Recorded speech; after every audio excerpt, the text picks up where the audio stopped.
Hello, everyone. Welcome to the next normal session. Nice wording, right? How to secure pharma companies in terms of regulation and management of personal data, thanks to the best DCP security standards.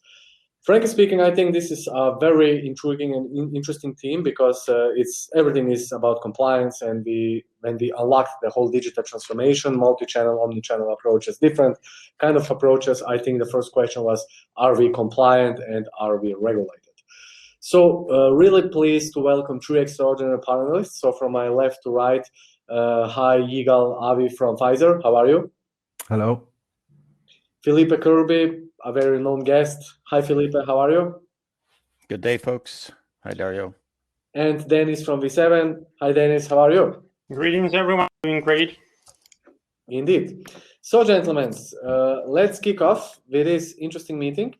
And first of all, I would like to ask you, I would say first and foremost important question, which is how to establish a proper consent management mindset. Because as I said, this is actually the foundation to unlock the whole multi-channel, omni-channel, or whatsoever channel suite, right?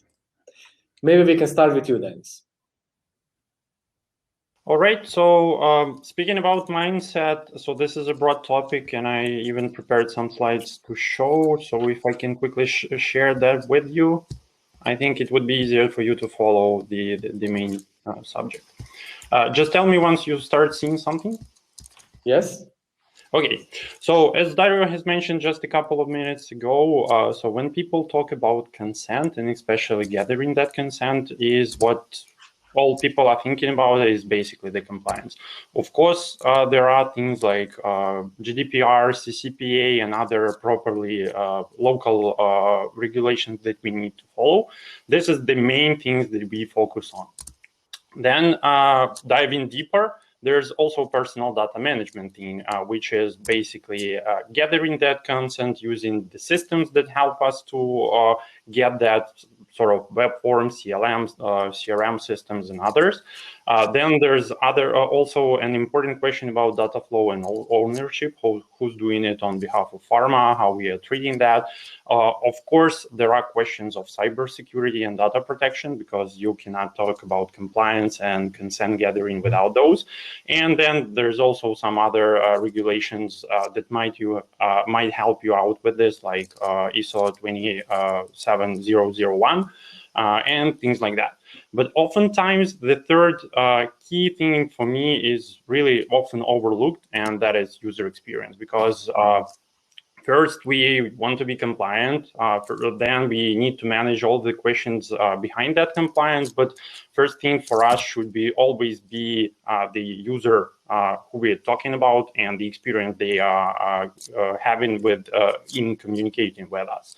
So talking about user experience, we would totally focus on opt-in forms, notification, and consent gathering in general.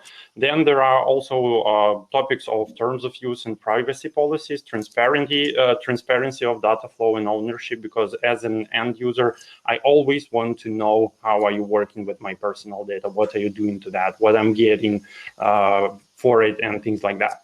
And of course, there are questions of data termination, like opt-out, unsubscribe, notifications, things like that. And don't forget about GDPR's right to be forgotten as a theme that basically influences user experience as well.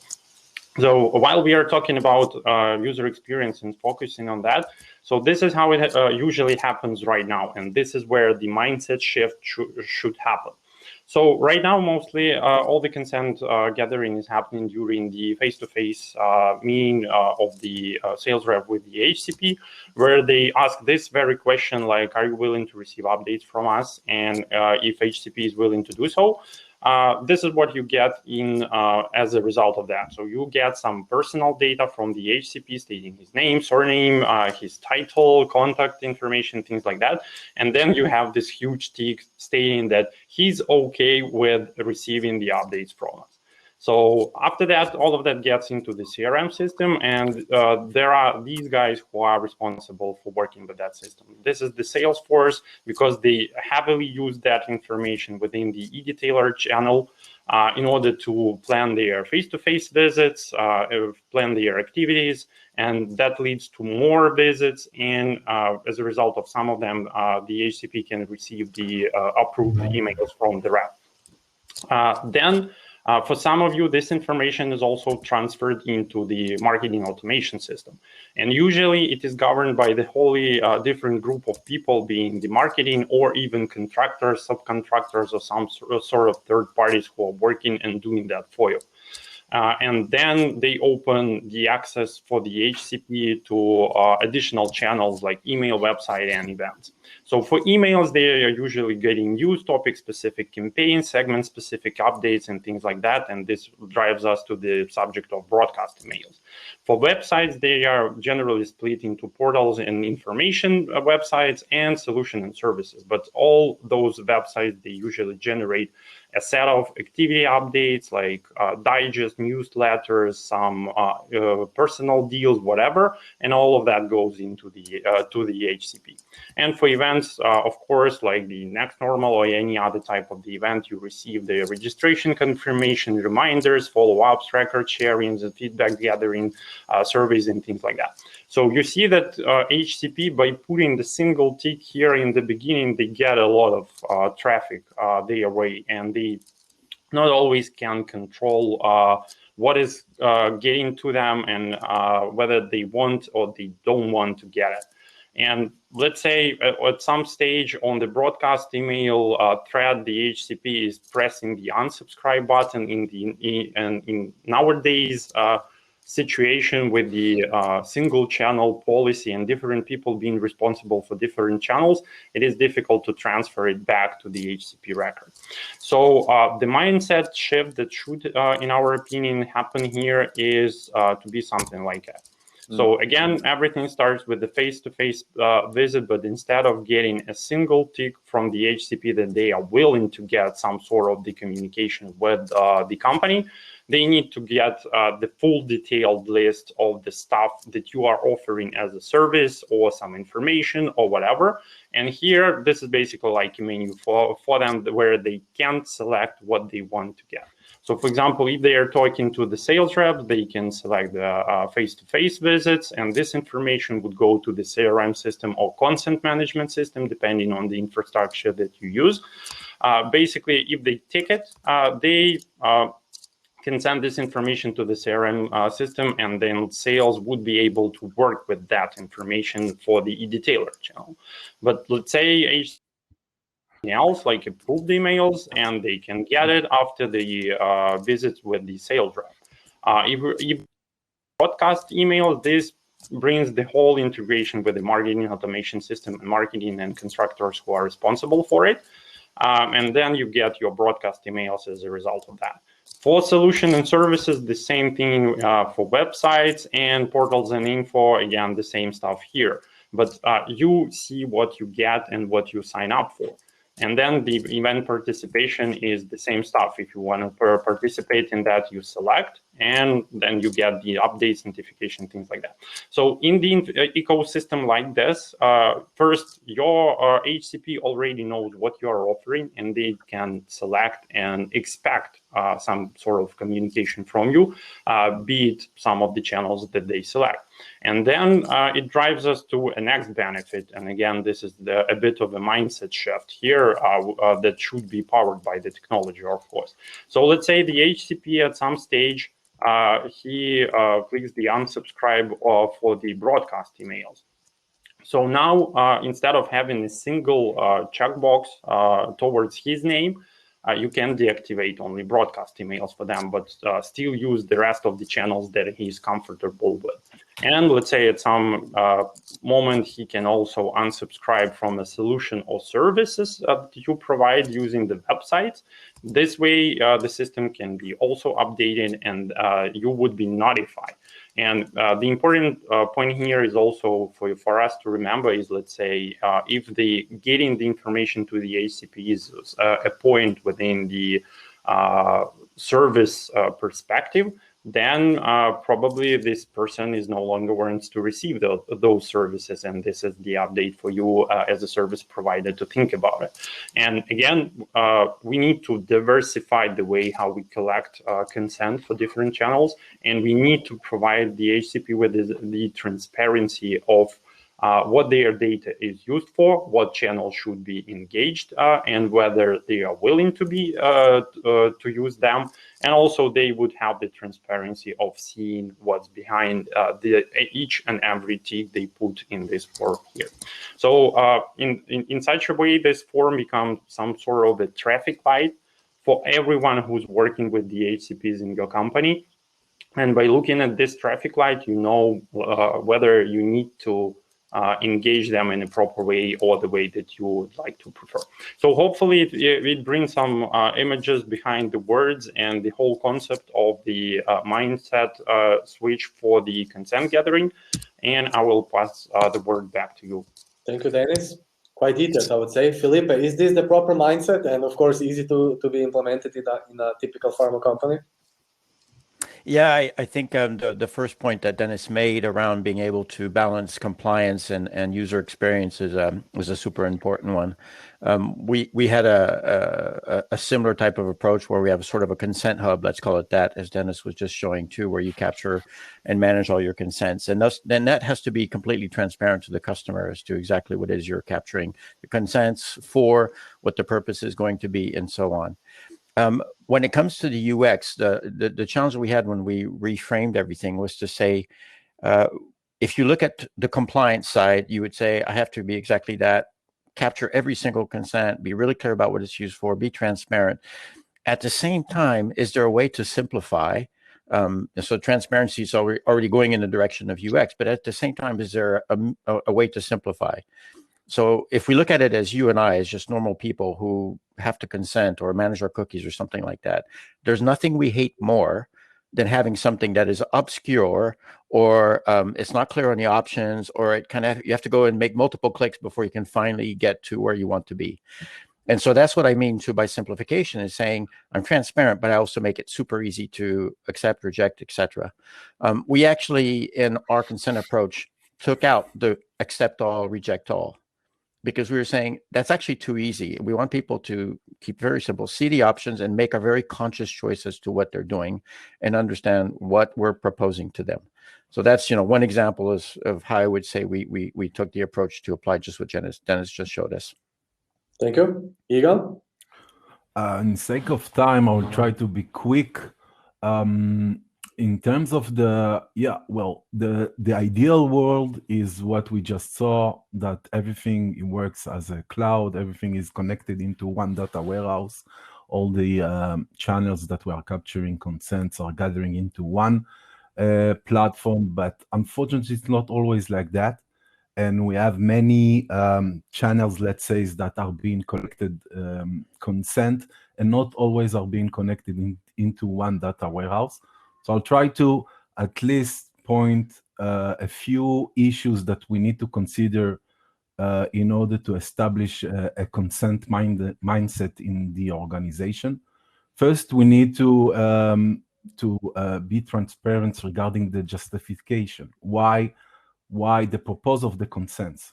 I mean, when we communicate this to the HCPs, including internally to the organization, we need to understand why we are collecting your private data in terms of the HCP. What are the functions that are played in this consent? We would like to keep you to keep contact with you, but what exactly are we are collecting right now? Describing the categories of the individuals, personals data that we are collecting. If it's only the first name, last name, email, mobile phone, what exactly the license number? What exactly are we collecting? And we need to be transparent on that. Regarding third parties vendors, and we discussed this before, we need to be transparent and describe exactly to whom and to what platforms or services this information is passed. And we saw it, that it's critical to be transparent from the beginning, that those data might be transferred to third-party vendors. And we're not talking only CRM vendor, we are talking about SMS vendors, any other messaging platform vendors that we need to work with, not with the particular organization. We need to describe the retention period. The duration of the consent is if it's clearly stated, how long it will be. We need to describe the communication channels that will be, such as Dennis just showed us. We need to get feedback about when and how this HCP would like to opt in. Okay, you can opt in. Here are the details in terms of how you communicate with us in case you would like to opt in. And of course, the idea of any data sets that is being captured, we need to be transparent regarding the database, where is located, where we are hosting those databases, the number of the database that is being registered. In terms of technical issues that we need to consider is first the secured cloud, such as Dennis just showed. It needs to be multilingual. It needs to be fast and automatic in terms of the HCPs. The user experience, and we talked about this yesterday, user experience and customer experience needs to be shown also in the way that he is filling out his details regarding those consents. The data fields needs to be aligned with the data provider. Many cases we saw that the HCPs fill out his details, but at the end, the data provider is not aligned with the details that is, so we couldn't recognize and do any authentication of these HCPs. We need to work as an offline and an online as well. And at the end, just the last issues is the one data warehouse. One data warehouse that needs to collect all the consents, all the opt-in, but most important, the opt-out. We cannot bear a way that any of those opt-out in one of those channels, and it's not being recognized immediately through the RTEs, through any emails that are being led. Those opt-out needs to be automatically updated in all channels. Thank you, Yigal. During our preparation call, Philippe mentioned one very interesting topic, and this is for what actions and engagements we don't require consents. Yeah, that's an interesting one, and actually, in Dennis's slides, it calls out a little bit about events, for example. And one thing we really started looking into and making sure that we understand, especially from a GDPR perspective, is a nuance, which is promotional versus transactional. And for promotional purposes, absolutely, for sure, you need to have a consent, and you need to have a consent for each one of the channels you use for promotional purposes. And you need to describe exactly how that channel is going to be used for what promotional purpose. So again, the transparency and the usage of that particular promotional channel. On a transactional side, if you can demonstrate that you are not using it for promotional purposes, you do not necessarily need a consent. And so what we're looking into, for example, is for an event, you've actually have somebody who's registered for a virtual event. When you send them back the confirmation that they've attended, that is a transactional email. You could also send them a reminder a couple of days before the event, and it could be via email, it could be via text message, saying, hey, this event's coming up in 1 hour. So we need to be really clear on what we call the legitimate purpose of the actual communication with the customer, and then from there be able to determine the difference between transactional and promotional. And so one thing here is we've learned from that is we have to be careful not to be holier than the Pope when it comes to trying to apply the consent management side of things, and use some better judgment as to, are there some things we could do just much easier without consent, and then actually will make it convenient for the customer as well as help us and being able to constantly communicate with them and give them a good experience. Thank you, Philippe. Dennis, from your perspective as a solution vendor, for what we don't require the consents? So continuing Philippe's point on properly defining what you're going to be proposing after you get that consent is, I would generally talk that you don't need a consent for things that are clearly stated in your terms of use or policies. So the question to the general public is like, what was the last time when you checked on the policies that you have or that you are referencing to? But basically, imagine you being a provider of the some sort of service. So if you're in the terms of services, you clearly define that, for example, by taking the education resource, you agree to getting some, let's say, surveys for us to know whether you are satisfied with our service. Or let's say you agree to getting some email notification about the upcoming events. By the time you put that consent checkbox, let's put it this way, when you are applying for a service, you already agree with the fact that you're going to get that sort of the communication through a particular channel.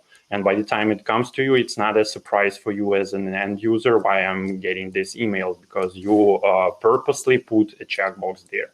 So whatever is defined and clearly described in your terms of services or privacy policy or any other sort of policies that you have, for that you don't have the consent, because the people you are communicating with, they have already agreed to get that sort of communication. For other than that, you would need to, you are likely to need to get that consent. Thank you. Yigal? Nothing to add. I think it's clearly described. All clear. Last but not least, what might be the best consent security standard protocol? I think that Dennis definitely presented it in a very... We'll defer to Dennis.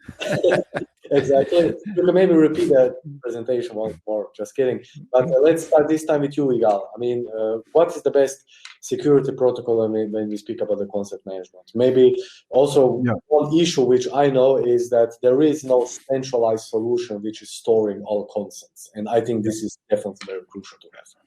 Yeah, so for instance, we don't want to perceive as a spammer company. We don't want to perceive as a spammer industry. The idea is first, not only centralize the, let's say, the technical issues of this aspect, but also centralize the operation of those communication, meaning that as a level of organization, we need to set such as 1 email per week, cross-functional, 1 SMS per week, 2 SMS per week, 1 system or 1 operative team that needs to allocate and as kind of a calendar in terms of the HCPs that's being exposed to our messages. There is a need to have 1 cross-functional team or any operational idea that will operate this. Other aspects in terms of technical issues, like I said, fast and automatic, data fields needs to be aligned, encrypted data. I mean, we need those HCPs data needs to come as encrypted data and then to be minded and to work on those data. In terms of any other behaviors, we need to have those retention period. We need to work with those third parties. And we need to explain why we are collecting those data. And at the end, once we have what's in it for me in terms of the HCP and what it's in it for me from in terms of the pharma, we can incorporate this change management at the best way. Thank you, Yigal. Dennis? Basically, to sum it up, I that there are no people who haven't heard about the GDPR, so that's going to be definitely a best reference point. Also, the ISO 27001, because you also have some requirements and recommendations. Check with that. So that would be a standard for you to start out. And then, of course, your digital content factory, because digital content factories, they are not all about like doing the global to local content distribution for you or speeding up your MLR process. They can also help you with updating the CRM system or any other systems that you work with in order to get that consent properly and to change the mindset and the way how your system works for you in the way that you are getting the events and updates from people that someone has opted out, and now you need to think of other ways how you can communicate with that. So all of that is basically on the architecture level, I would say, and you need to revise that as well. For that, some respectful service provider might help you out with, and we also work with a number of our customers doing just like that. Thank you. Philippe? Yeah, so I think the first thing that to take into account is exactly what Dennis said, GDPR. our security measures, or we have a GDPR expertise internally. So I have a GDPR expert that I go and I refer to when I need to have some sort of interpretation of the regulation. So that super important. And since it's pretty comprehensive, what we've done is we pretty much apply GDPR regulations globally, not only in Europe. So GDPR is mainly for Europe, but we're saying since so many countries are following suit, we first make sure we apply everything that we do in Europe, but then we continue and deploy that on a global scale. The second thing I think that is important is then, how you actually manage and apply with the technology, as Dennis was referring to. And I mentioned a consent hub a little bit earlier. So we've actually invested in making sure that we have very good integration between our different customer engagement systems, whether it be the face-to-face side with CRM or digital with a marketing automation capability, and make sure that consents and opt-outs, as was also called out, flow back and forth very quickly, right? Real time between the different consuming systems. So an opt-in that comes in, yes, it can be used potentially in another part of the system, but the same thing when an opt-out comes in, it needs to be immediately applied across the board so that you're not seen to be spamming the customer or not applying the regulations. I think the final thing that I would say that's important is a couple of years ago, Fjord, I don't know if you know the company, they're an affiliate of Accenture. They come out with these trends every year. They just came out with their 2021 trends not too long ago. They came out with a concept called data minimization. And what data minimization is about is exactly, I think Dennis talked a little bit to that, is gathering, or maybe it was you, Yigal, gathering only the data you need from a customer. So when you register and you start getting certain attributes of customers, and you're using that, and you're saying that your purpose is for personalization, it better well be for personalization. You need to be able to prove that you're actually using the data and that it is returning value to the customer. And I think that's the ultimate thing, is that if the customer can get this feeling that the data that they're giving to you is helping you give them a better customer experience in return, because you're able to personalize, you're able to meet a need and really add value, then that's going to work really well. Definitely. Thank you very much for these final thoughts. For sure, interesting. If I may sum it up, I would say that the next level of consent management or regulation is definitely going to user experience as well, or customer experience. I think that's the next normal in absolutely every segment what we do, and we definitely have to learn a lot. But in any case, compared to other industries, at least user experience is much better, right? Because we really put a lot of effort on that. So, gentlemen, thank you very much. It was really a pleasure. We are running to the next session. Once again, take a break and hope to see you on the next sessions as well. Take care. Thank you. Bye-bye. Thank you for your time, guys. Take care. Thank you. Bye-bye.